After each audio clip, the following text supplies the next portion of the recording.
Okay, I do want to go ahead and show you an example of a direct proof that we're more used to uh, of how we can see problems that would say, hey, prove something is a parallelogram. So here we're given regular hexagon JKLMNO, and we want to show that OKLN is a parallelogram. I feel like doing this like a flow proof here.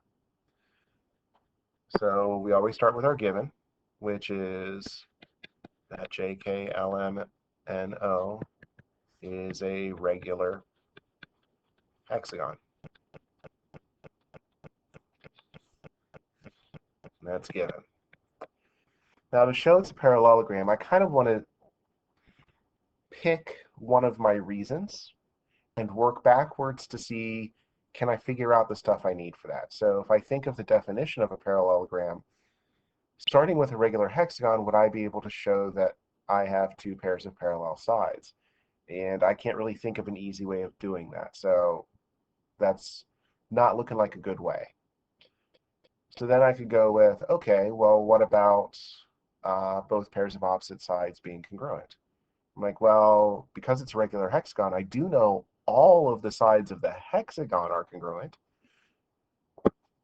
So JK is congruent to KL, which is congruent to LM, which is congruent to MN, which is congruent to NO, which is congruent to OJ. And I can now see, oh, that's going to allow me to say there's one pair of congruent sides. And okay, I'm starting to feel a little bit better with this one. So I'm going to go ahead and say, let's do that step.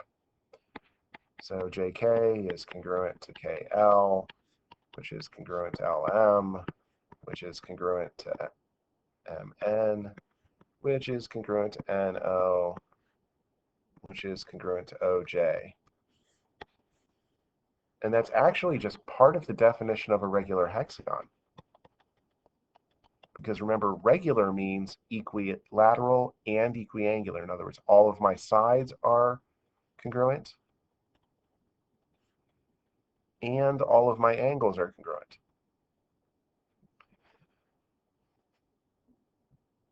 So I've got that, but now I need my other pair of sides to be congruent. And what I'm drawn to is the fact that this triangle and this triangle, if I could say that those two triangles are congruent, I could use CPCTC to say that segment OK is congruent to segment NL. But as of right now, I can't say those are congruent. But then remember, angle J and angle M have to be the same because it's a regular hexagon.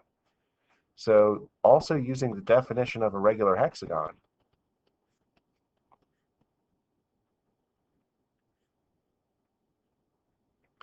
I can say that angle J is congruent to angle M.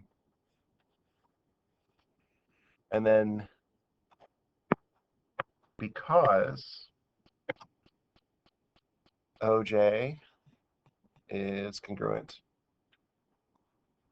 to NM and JK is congruent to LM and the included angles are congruent, I am able to say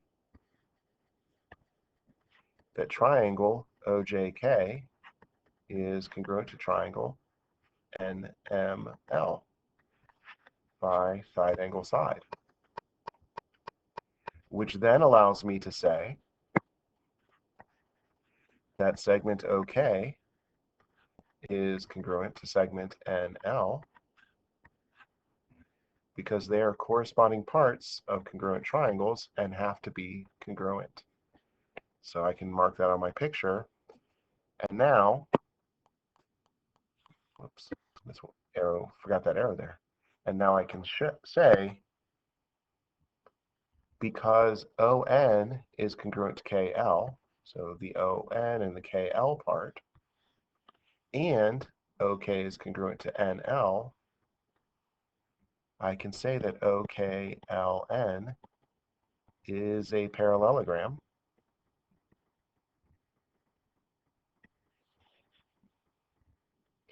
because both pairs of opposite sides are congruent.